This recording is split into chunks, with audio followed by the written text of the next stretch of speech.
Let's make some tuna puttanesca. Follow me for the recipe. Hi everyone. So as you can see, we're going to be making some tuna puttanesca.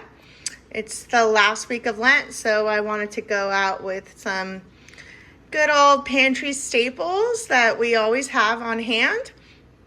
This is a very easy dish, despite the fact that everyone thinks it's a very fancy and hard dish. It's basically everything you would have in your pantry. And if you don't, that's okay. They're easy buys. You just need some good jarred tuna. I have mine, the one from Italy with olive oil. I have some canned cherry tomatoes and some peeled tomatoes, capers, garlic, shallots, and some parsley, and then the parsley stalks that I'll be making with my olive oil. And I'm also have some breadcrumbs that I toasted, some lemons that I already zested right here, and some chili peppers. You can do fresh chili peppers or you can do chili flakes. Okay, let's go ahead and start. We're gonna start off by sauteing some of our essentials so that we can have some infused olive oil. I'm just gonna use a cold pan. I'm gonna just pour some olive oil. The stove is not on yet. I'm gonna heat up the olive oil with the pan and on a very slow temp. To my pan, I'm just gonna add the parsley stalks, the red chili peppers, my fresh garlic. I'm gonna add my capers. Oops. So I rinsed out these capers. This dish is a bit of a briny dish because we're using tuna, capers, and olives, Kalamata olives. So I try to rinse as much of the sodium and omit as much sodium as I can because it does get a bit briny and salty. But you can do whatever that's best for your taste buds.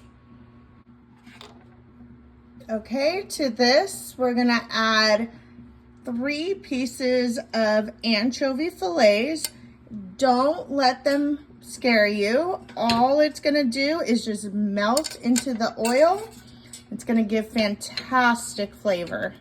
And I promise you, if you like Italian food, you've been eating anchovies, whether it's your Caesar salad or your pasta dishes. So don't let that fear you. So here's 3 pieces of anchovies, and watch, you're gonna see them completely disappear.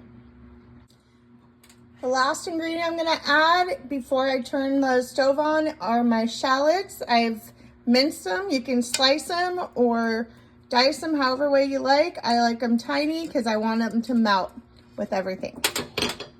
Okay, let's go ahead and turn on the stove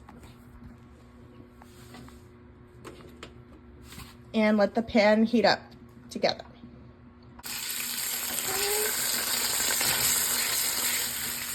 Make sure you don't burn your garlic, and you want your shallots to become translucent. Notice how the anchovies have completely disintegrated, and they're gonna disintegrate even more. Just make sure to not let them burn. Okay, very good. I have my parsley stalk that I am going to just remove, and we're ready for the next step.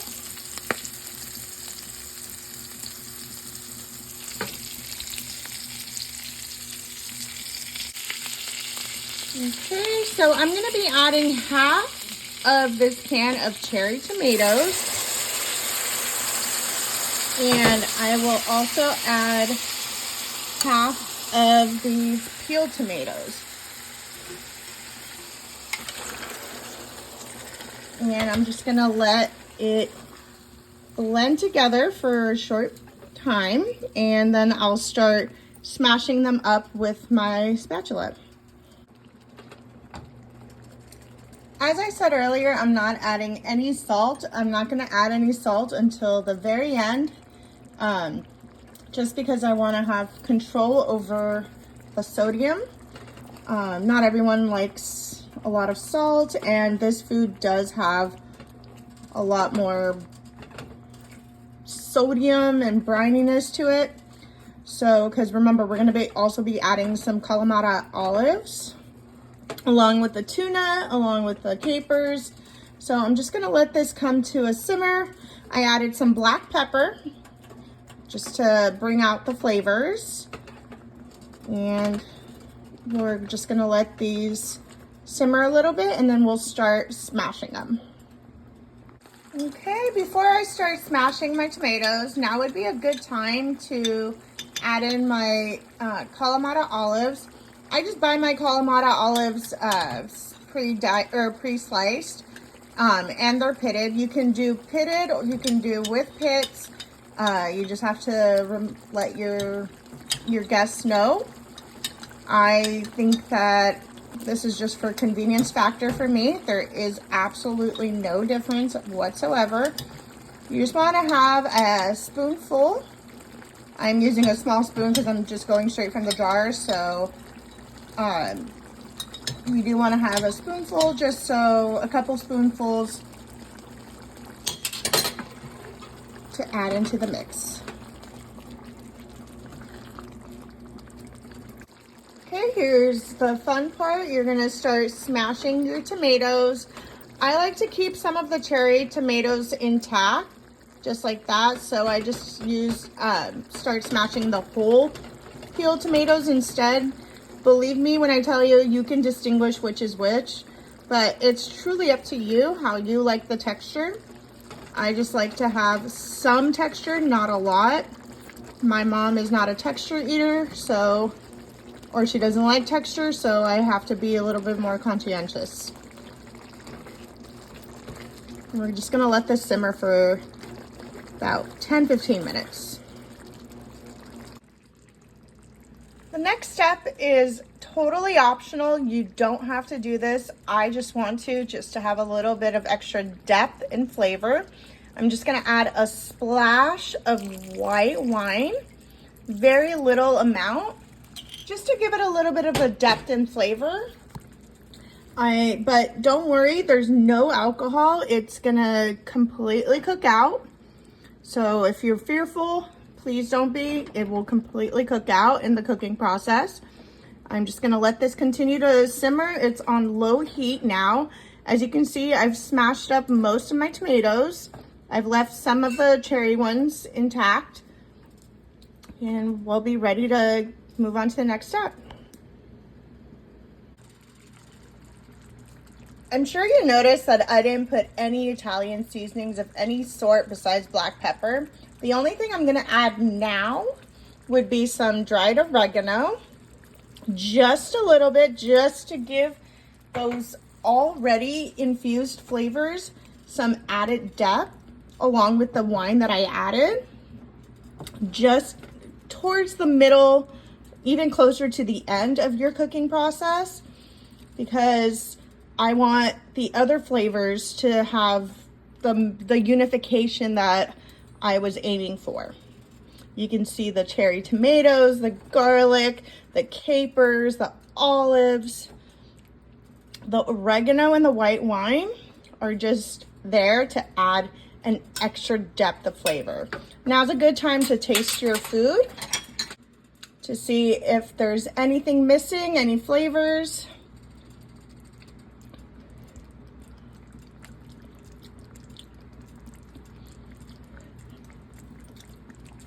It does have a little bit of lack of salt because I haven't put any, but ooh, it does have a kick. Bit of a kick, actually. Again, I'm not adding the salt because I still have the pasta sauce, or excuse me, the pasta itself, and the tuna that I have to add. off heat, you want to add some fresh lemon, including some lemon zest after you add your pasta. Because my family and I, we love lemons, I added the whole lemon, but you are welcome to use half of one, which is what most normal people do, not the Caldani family, of course, but truly up to you and your taste buds. Again, you want to do this off the heat and you just want to stir it in. After you've completed all the steps and your sauce is turned off from the heat, you want to make sure you drain your tuna from the olive oil and set this aside. The next step, you will be adding the pasta with a little bit of this pasta water to add a little bit of starch. And you will add your lemon zest and your fresh parsley, toss the pasta, and then add your tuna at the end because you don't want to break it and mush it up. While my sauce is simmering, I started boiling some water. What I like to do is add some Lawry's garlic salt and boil my water, and I'm going to be using some linguine. You want to cook it al dente, so just look at the package and see how many minutes you have to cook it till. Okay, our pasta is al dente. I am just going to transfer it over right into my pan, just like that. I have reserved some starch water just in case, and just want to stir this together. Normally I would just flip it, but I only have one hand since I'm filming. Okay, just stir this in.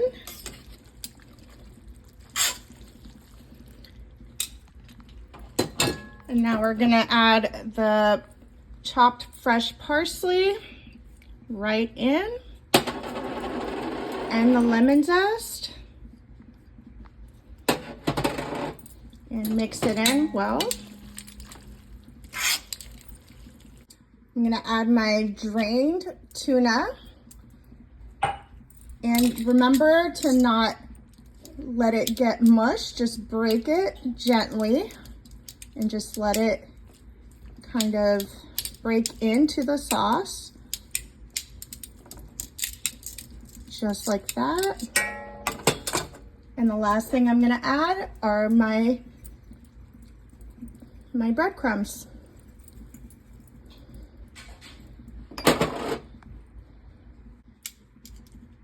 Give this a final good stir.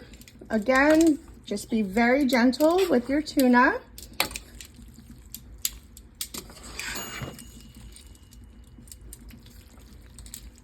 There we have it. Bon appetit.